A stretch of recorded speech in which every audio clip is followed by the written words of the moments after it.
los que quisierais comentar pues alguna de las cosas que se han dicho o alguna teoría vuestra, pues sean bienvenidas. Nuria, ¿querías a lo mejor sugerir algo que comentabas de...? No, yo simplemente ponía en valor tu ponencia, y maravillosa ponencia, y quería eso, lo que tú dijiste últimamente, pues eso, la Iglesia, el tema de la Iglesia, claro, vivir como un cura relativamente, ¿no? Claro, no es lo mismo los curas de la teología de la liberación, que están currando mucho con gente y viviendo en lugares muy tremendos, ¿no? En favelas, luchando con toda la parte de la sociedad que está absolutamente olvidada y denostada por el primer mundo, a estar en un monasterio, como tú dices, o como me remito a la literatura, como el magistral de la regenta, ¿no? Que realmente vivía pues como le daba la gana y con todo tipo de comodidades, de lujos, incluso caprichos sexuales de todo tipo. Entonces, bueno, es una doble moral ahí, y es lo que planteo. Sí, los temas son, claro, tan amplios, así que sí, de acuerdo. Sí, a Carlos, a Nuria. A ti. Vaya.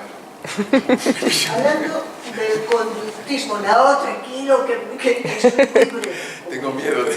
Hablamos del conductismo y del espíritu, y que esto es, aquí está el espíritu, aquí en una biblioteca está el espíritu, en una iglesia, etcétera, etcétera, etcétera.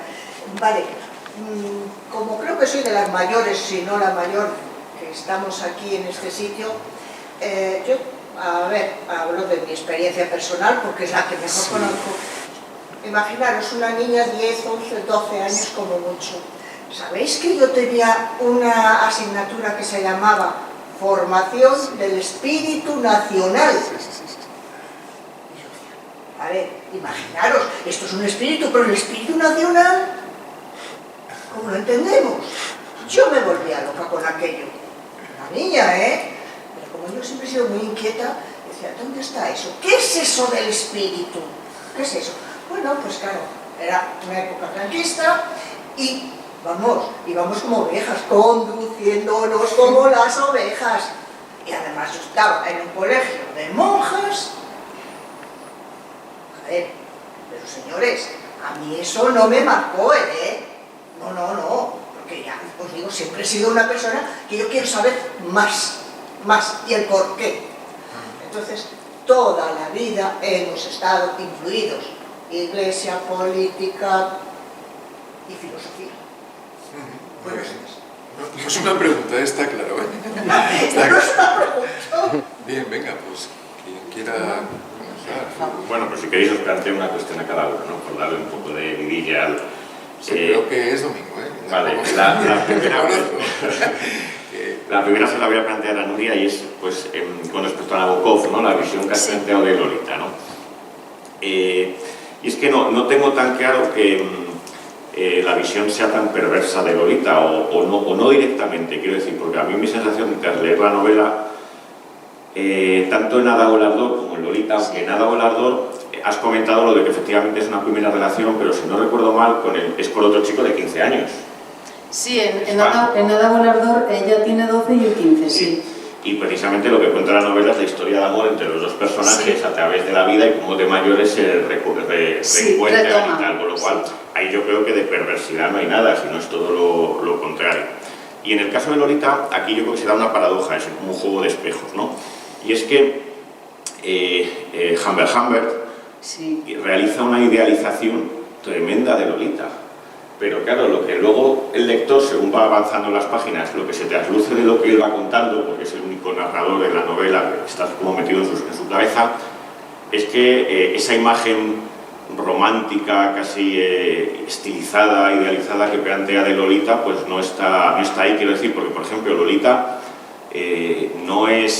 no pierde, por así decir, la virginidad con Humbert, sino que le cuenta en un momento que se sienta en sus rodillas lo que ha hecho en el campamento con el monitor del campamento, con lo cual ahí ya se ve que... Y luego Lolita enseguida le deja a él para irse con Claire Whitty, que es el actor famoso Sí. Que es, entonces, quiero decir que la posición ahí hay como una especie de ambivalencia en la figura de Lolita, desde, pues, curiosamente, que es Humbert le presenta, la idealiza, Sí. y lo que el lector va sacando de conclusión es que hay muchos más claroscuros en la propia figura de la ninfula, ¿no? Sí. Claro que aquí no es que porque Nabokov haya una visión perversa, sino que Nabokov lo coge de Lewis Carroll, Sí, del creador de Alicia en el País de las Maravillas, ese cuento que todos los niños han leído, y que él era un matemático de primera, pero que era el que verdaderamente era el que pedófilo, que Sí, salía sí, totalmente en pederasta, barco, sí. etcétera, ¿no? Pero claro, también hay que siempre mencionar las cosas, porque también por la misma razón a día de hoy consideraríamos a Machado. Bueno, claro, efectivamente, también se ha hablado mucho de... Con lo cual aquí hay que Sí. tener cierto siempre cuidado Por supuesto, eso en también los anacronismos, ¿no? Sí. Eso sería la primera cuestión, ¿no? Un poco ahí ver que yo creo que en la visión de Nabokov no hay tanta perversidad, ¿no? Y con respecto a Miguel Ángel, en la cuestión que has planteado, pues después de hacer el análisis de todo lo que es la cuestión conductual y los ejemplos que has puesto, en esa especie de filosofía de la sospecha, ¿no? Que has, pues, por así decir, planteado, ¿no? De que hay que sospechar de las razones que los agentes dan de sus conductas, ¿no? Y has puesto sobre todo el ejemplo de la Iglesia, pero bueno, se podría extender también a, qué sé yo, desde la Iglesia, pues qué sé yo, a políticos de uno y otro lado, las razones por las que lo hacen. Quiero decir, no hay más que coger la nómina, por ejemplo, qué sé yo, de los políticos qué sé yo, mismamente de izquierdas, de PSOE, Podemos, y ver que muchos de ellos han estudiado en los mejores colegios privados, concertados, y que son gente al final de que pertenecen a una burguesía, a una élite, en fin, que poco tienen que ver con la clase obrera, ¿no? Lo que te plantearía es el problema de la reflexividad, ¿no? Que hasta qué punto no se podría decir que si también ese análisis que tú haces, si se te podría también aplicar a ti. Sí, claro. Claro, decir que entonces las razones por las que una persona, claro, defiende al final hacerse la lectura de Engels o demás, en cierto modo no estarían también condicionadas a su vez por cosas que no tienen que ver con el propio interés que tú denotarías o una cierta compasión, sino por otras razones.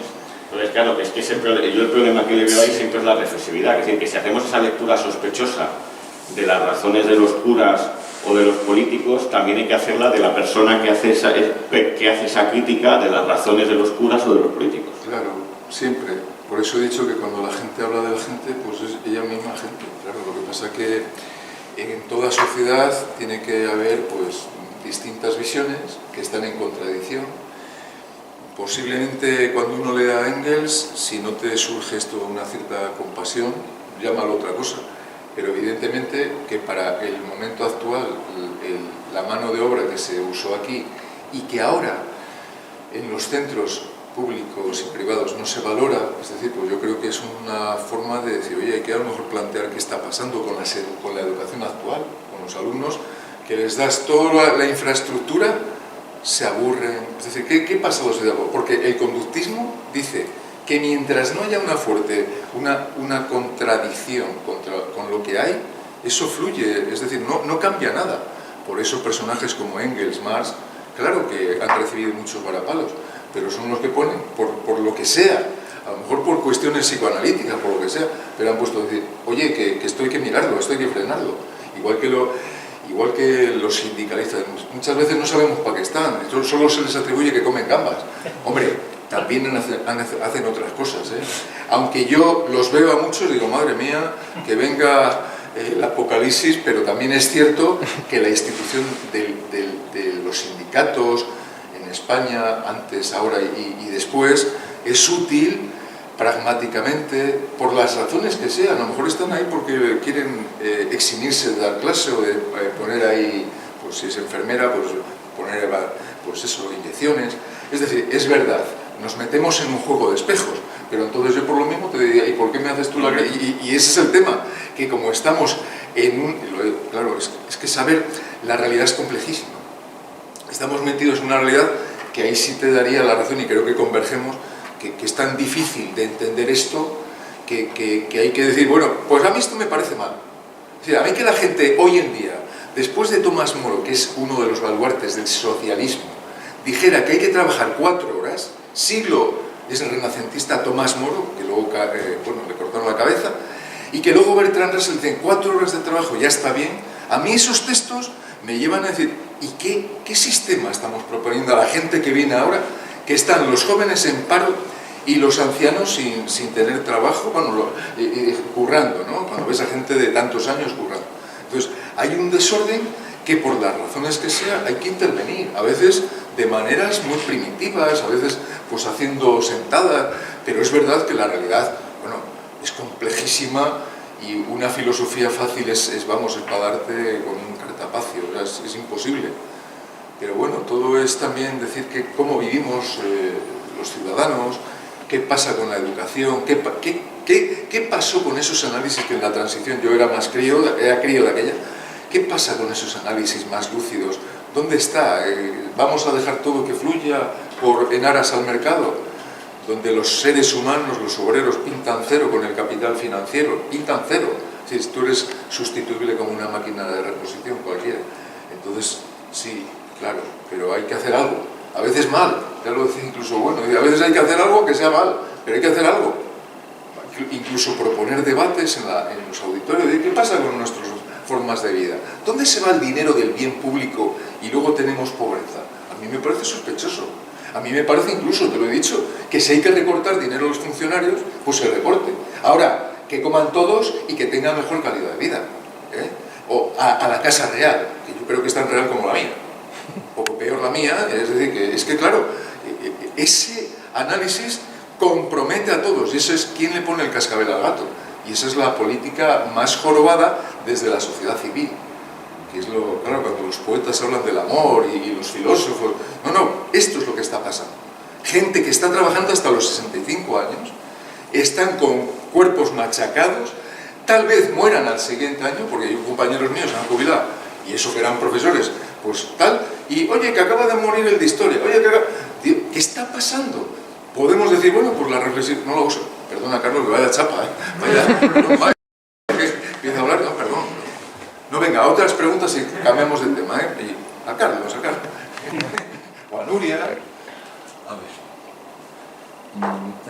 para Nuria, no sé si en tu análisis de la literatura femenina, has comenzado por el siglo XIX, no sé si alguna vez te has planteado que la literatura específicamente femenina, prácticamente, vamos a poner un científico que es el que da el pistoletazo de salida, sería Malthus.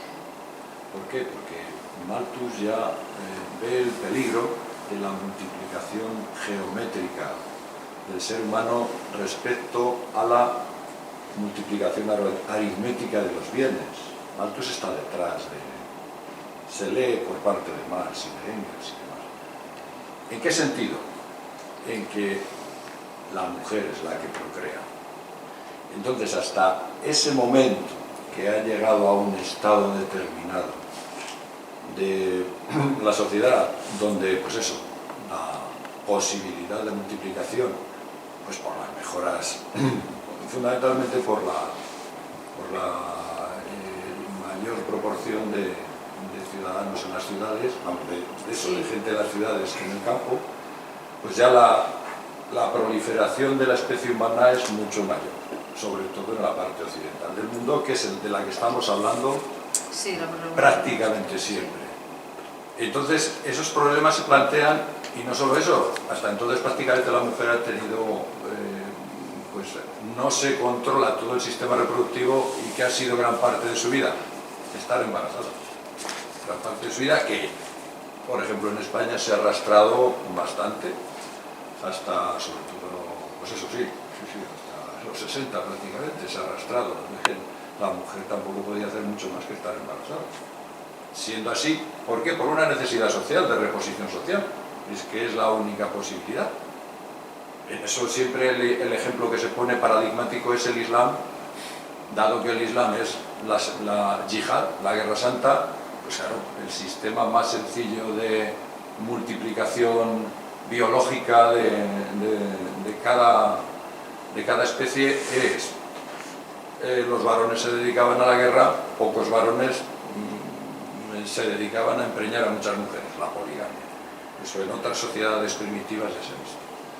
Entonces esa realidad de cómo es desde, pues, fundamentalmente de mediados del 19 para acá, más el 20 y más ambas cosas, la multiplicación y el control de ella y el conocimiento de todas las fases reproductivas.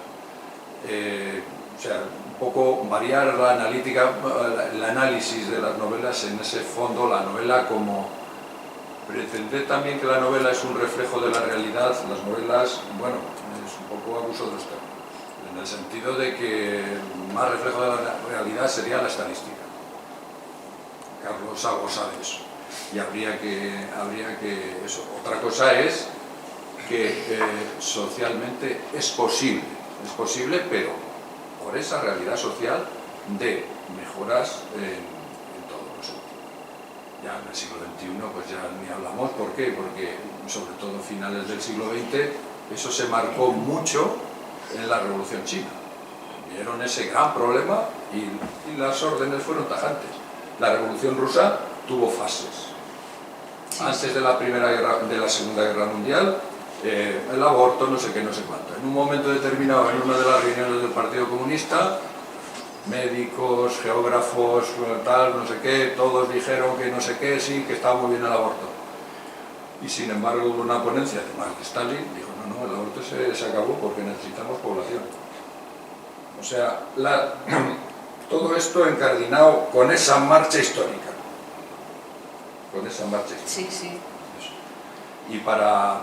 Pero bueno, ¿cuál es la pregunta que me quieres hacer? No, en ese sentido vale, de variar el análisis. Sí. Bueno, yo lo que he querido, a ver, la evolución de los personajes por entender literarios... por entender lo que es más material. Sí, por supuesto. A ver, las heroínas del 19 que yo he planteado, todas tienen hijos menos la regenta.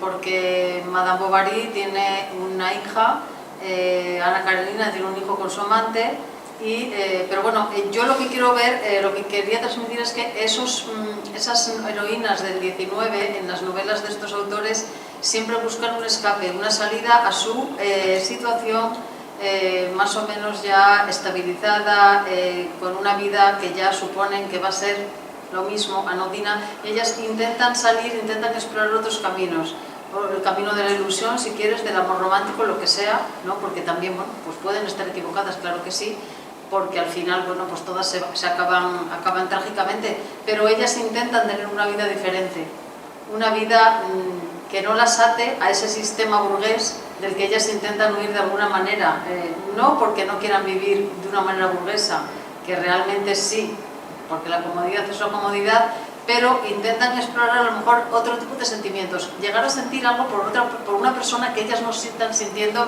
con esa relación matrimonial, que en muchos casos se han casado con hombres mayores que ellas, hombres que, bueno, pues se han casado por convencionalismo social, ¿no? Entonces ellas están intentando explorar otro tipo de camino. Bueno, pues otro tipo de camino que bueno, no va a ser el más acertado porque no acaban bien, pero claro, al final también, bueno, pues ahí viene Pardo Bazán para decir que a lo mejor sí que es posible, ¿no? Pardo Bazán, con esa mentalidad abierta y femenina, ya nos plantea otro tipo de personaje, un personaje que se arriesga y pasa de las convenciones sociales, aunque bueno, encubierto, como he dicho, un poco tras la ebriedad, para ponerlo como excusa de que hace lo que le da la gana con su vida, y después sí que es verdad que ese personaje se acaba yendo al matrimonio, pero con quien quiere ella, elegido y conocido previamente, ¿no? Porque ya la relación física con esa persona ya sabe lo que hay, ya le ha gustado, ya decide que se va a casar con él porque le ha gustado previamente. Es como si ella se permite el lujo de probarlo antes, ¿no? Cosa que estas otras heroínas a lo mejor no, y por eso lo buscan después. No sé, es un poco ese atrevimiento social que Miria Pardo Bazán quiso dar un paso más allá para que, bueno, pues para liberar un poco a la mujer de sus encorsetamientos de la época. No sé cómo lo ve usted. En ese sentido, Pardo Bazán sería lo que... una feminista de la época. Pero lo que Santa Teresa hizo, Juana Inés, por ejemplo, sí. Bueno, sí, también el matrimonio era elegido por Cristo. Bueno, claro. La otra literatura.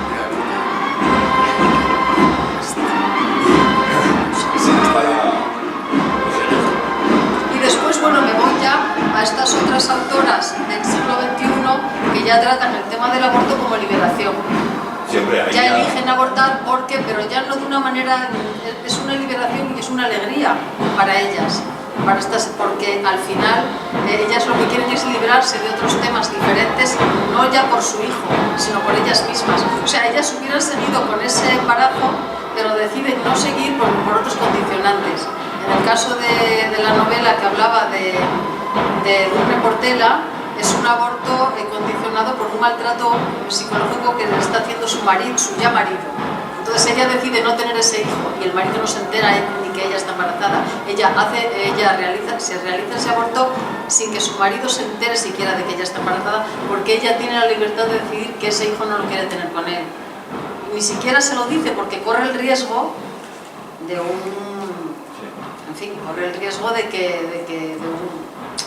una especie de coacción, ¿no?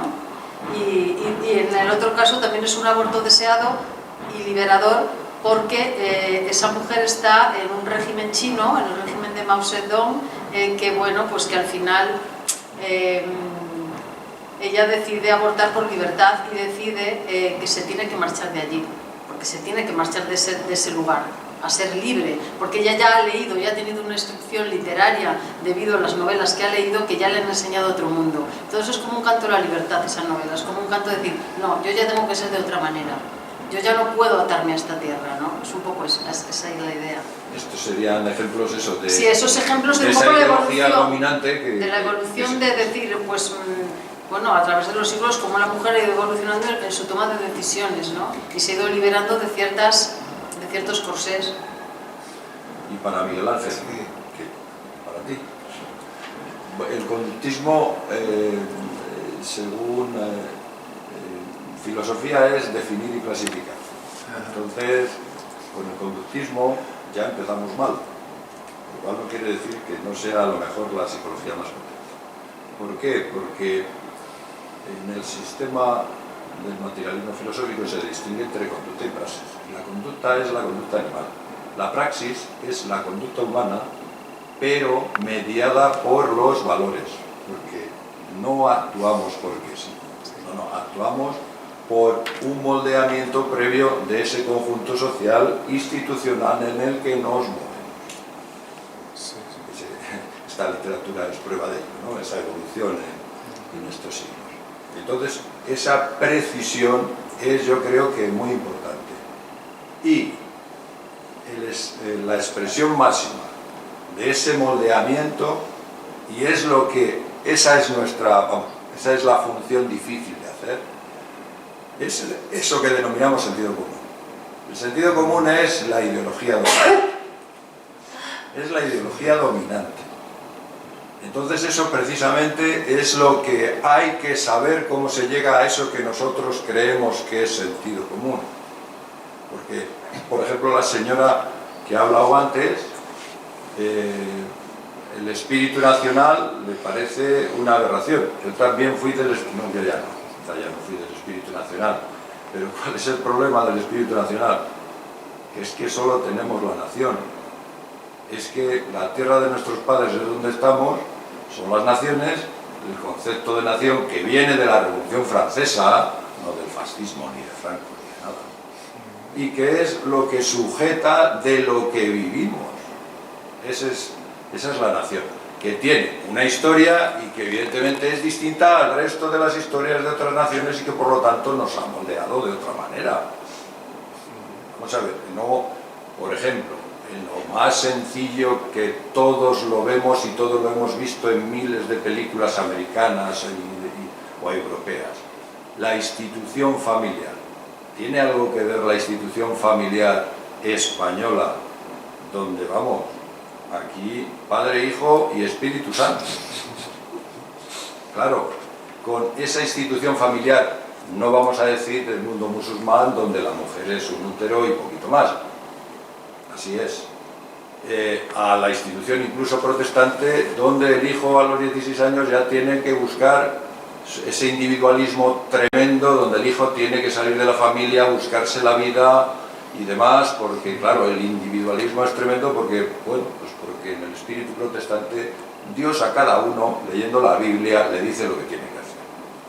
cuando el espíritu católico, pues no, es en la comunidad de la Iglesia y en la comunidad familiar donde se hace y donde tenemos la posibilidad de los ninis. ¿Por qué? Porque siempre van a estar ahí, siempre van a estar. Y ahora que son un bien escaso, ahora se han convertido en un bien escaso, pues hemos, en mis tiempos, cuando había una señorita que era un poco tradicional, decíamos, es que está todavía debajo de las faldas de su madre. Y ahora hemos mejorado. Las madres usan pantalón pitillo, con lo cual mantienen a todos en la, no sé si la ideología, pero en el Tupperware. A todos en el Tupperware, bueno, no, en el Tupperware y en el WhatsApp. Diciéndole al niño que tienen trabajando en Moscú cómo se hacen las lentejas. Todos los días. Es decir, las instituciones marcan y esas instituciones nos moldean en eso que denominamos sentido común. Ese análisis es muy difícil y es lo que hay que poner encima y, por supuesto, es un análisis peligroso, muy peligroso. ¿Por qué? Porque no por Carlos Marx, que era un momento y era la sociedad inglesa. No. Por el mercado pletórico universal en el que vivimos y donde nos jugamos, siendo la parte bonita de ese mercado donde estamos aquí con el problema del colesterol, pues no queremos asumir que, claro, la parte fea pues es lo mismo. Nuestro mercado pletórico se basa en que otros pues no lo tengan. Y ya está. Y bueno, podemos, por cierto, y por supuesto para todo eso, el ejército. El ejército. Nos guste o no, las flores no han resuelto nada. Ahora nos ha tocado cerca y a lo mejor lo vemos un poquitín más, pero no, el ejército. Lo de la pregunta aquella de Stalin, cuando le criticaba al Papa. ¿Cuántas divisiones tiene ese señor? Sí, bueno, antes de darte la palabra, no veo mucha objeción a lo que dices en el texto que voy a desarrollar, que estoy en ello. Las instituciones son básicas.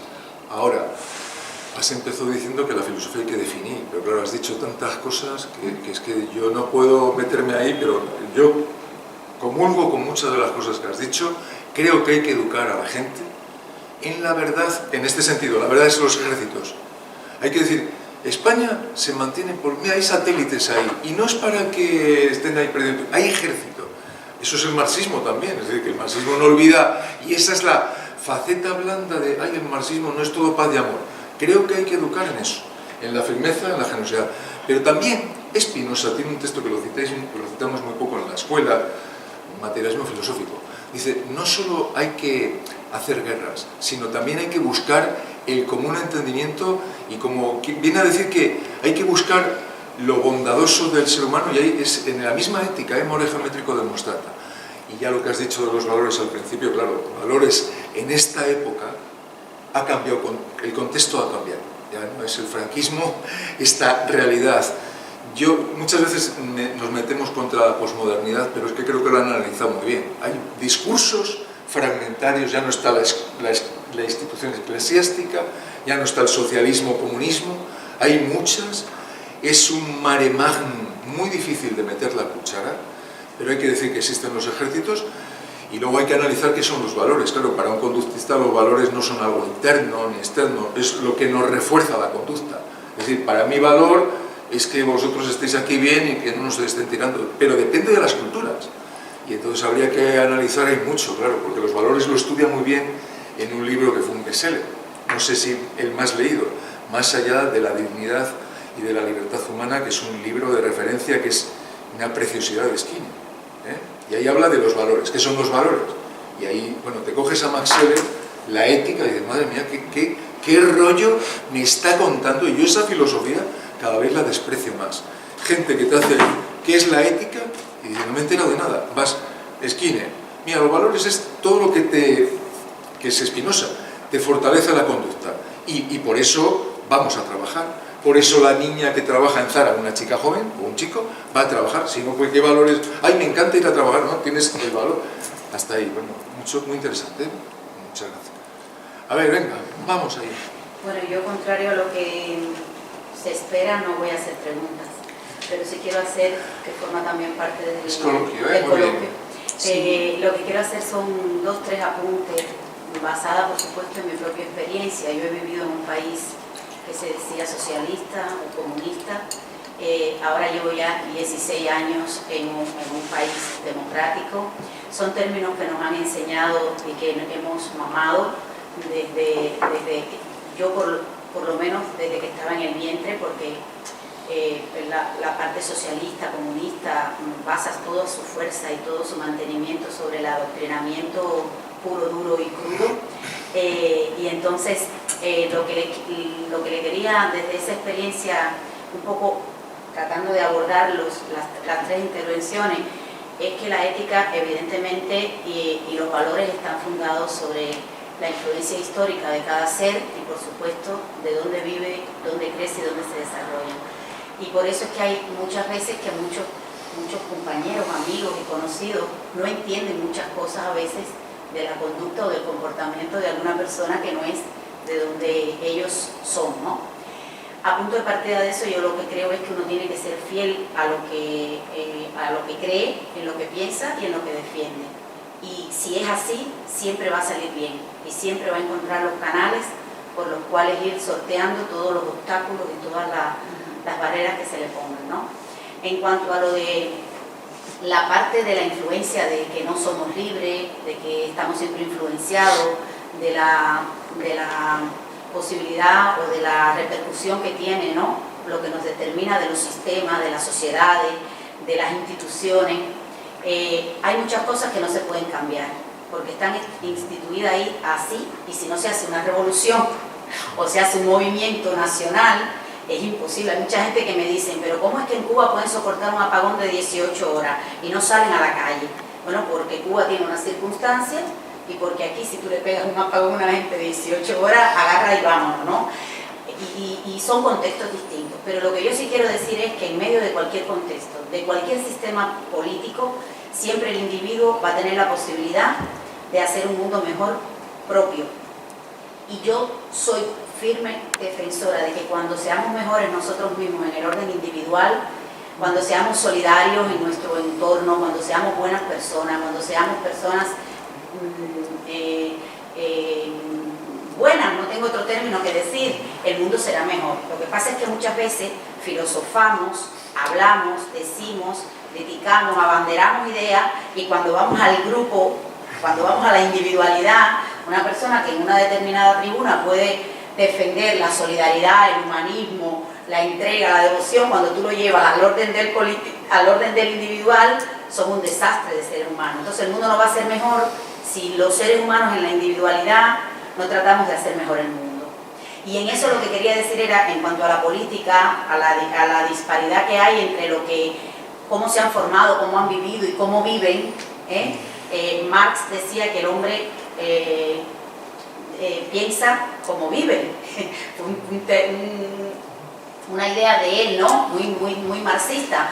Pero el problema es que para cambiar eso hay que ir al poder. Hay que ir al poder. Y 2 cosas pequeñitas.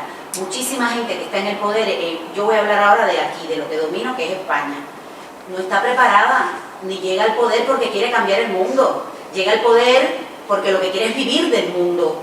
Entonces, ¿y qué pasa? Que cuando tú le propones, y ya lo digo, cuando tú vas a un maestro, vas a un filósofo, vas a un médico, vas a alguien y le dices, oye, estoy creando un partido, que queremos tumbar a tal partido que lleva 24 años, por ejemplo, en mi pueblo, aquello fue una guerra, 24 años mismo partido sin hacer nada en mi pueblo.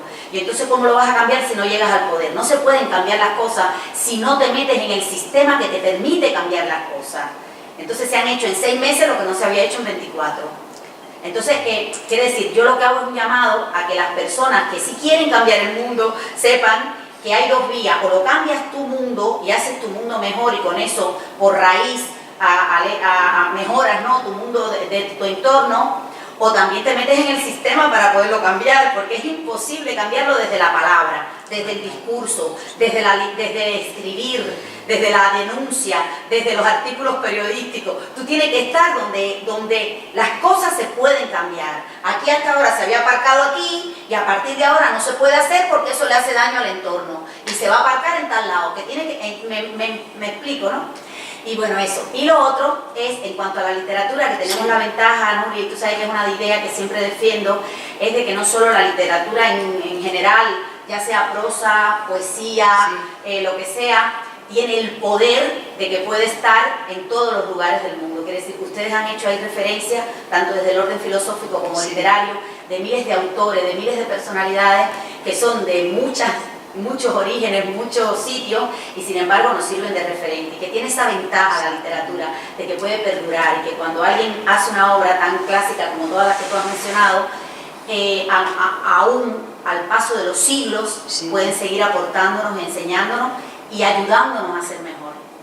Muy bien, pues muchas nada, gracias, mirad que, pues espléndido, que es la 1 y yo creo que es la hora ya buena, ¿no?, de abandonar. Si alguien quiere decir algo que dice, tengo aquí la verdad absoluta, María, pero yo creo que, bueno, yo no he hecho No, más yo que quería lo que... contestar a Carlos el tema que me planteaste de Lolita y de Hamber. 2 minutines, Sí, venga, solo vale. 2 minutines. El personaje de Hamber en Lolita, bueno, pues al final se reconoce como un enfermo. Y se reconoce como un enfermo, aparte de que lo es, por supuesto, porque lo vemos en toda la trayectoria de la novela. Él lo es porque es un personaje que él, cuando tenía 15 años, había tenido su primer amor, que era de su misma edad. Y eso no lo pudo cambiar nunca en su mente, porque lo extrapoló a toda su vida. Entonces ya nunca se iba a poder... Él se quedó anclado en ese pasado, en esos 15 años, con lo cual él siempre se iba a fijar en niñas.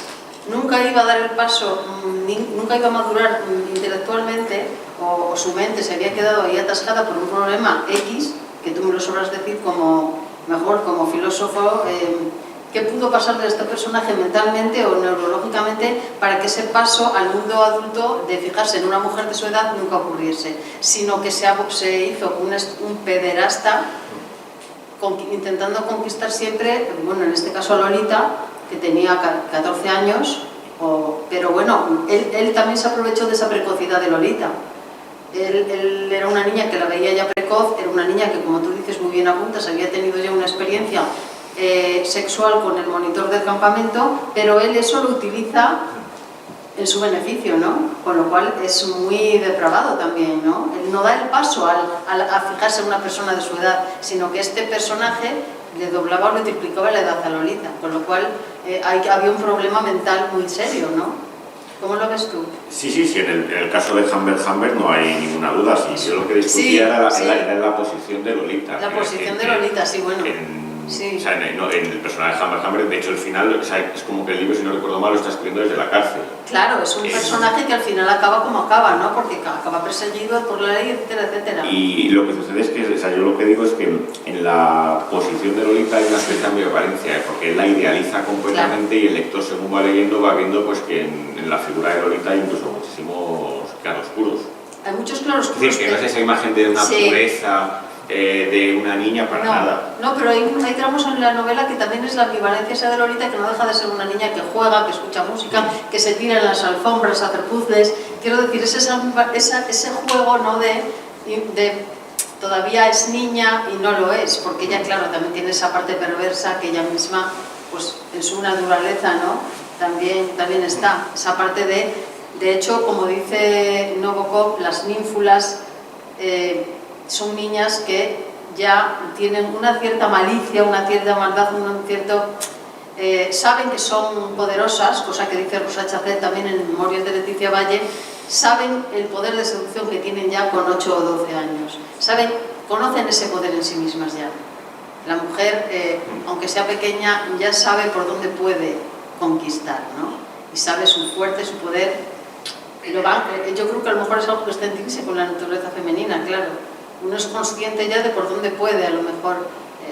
Por eso la niña siempre se dice que las mujeres maduran antes, ¿no? De hecho, es que desde Freud sabemos que la sexualidad no es algo que llegue con los 18 años. Eso es, sino que efectivamente, sino hay que ya se va una gestando cuestión que está ahí, mucho antes. incluso la sexualidad infantil, Claro. lo que genera el psicoanálisis genera tal, Claro, que está. esa sensación de, Sí. de pureza sexual de los Sí. niños no existe, No existe, sin efectivamente. perjuicio de que la Eso es. sociedad haya de marcar ciertos límites por Sí. ciertas cuestiones. Efectivamente, Y sí. las contradicciones que a día de hoy se dan, pues en ese sentido son brutales, ¿no? Es decir, por una parte se prohíbe ese tipo de relaciones, pero por otra pues se permite, qué sé yo, los menores de 18 años no pueden votar, pero se puede cambiar Sí. de sexo en algunas condiciones, se puede abortar, es decir, que hay una serie de Sí, contradicciones sí. que es muy llamativo, ¿no? Sí, que por un lado se les permite ciertas cosas que supuestamente serían de adultos, pero Sí. por otra no se les permiten otras, ¿no? De tener una relación, Sí. qué sé yo, de que un chico de 19 años esté saliendo con una de 16, Sí, cosa sí, que en los institutos vemos que no es tampoco tan infrecuente, sí. puede acabar con cuestiones, si la cosa sale mal o cualquier cuestión, puede ser preocupante. Claro. Sí, y después Nabokov también hace una puntualización en Lolita y en Nada Volador, donde el autor apunta que no todas estas niñas son ninfulas. Sí. No, estos personajes que son estos pederastas saben muy bien quién puede ser esa niña y quién no. En una clase de 30 niñas ellos diferencian perfectamente quién es ninfula y quién no es ninfula, quién sigue siendo niña, con lo cual ahí también hay unas diferenciaciones que por lo visto, según Nabokov, todo pederasta percibe. O sea, hay algo, hay unas señales, y esas señales son percibidas por esta gente que, claro, niñas más precoces, niñas más conscientes de su encanto, de su poder de atracción, de seducción. Bueno, pues ya veis la cantidad de cosas que saldrían, así que hay que seguir hablando otro tiempo más, pero no aquí. Venga, pues buenas gracias. tardes o buenos días. Venga, hasta la próxima.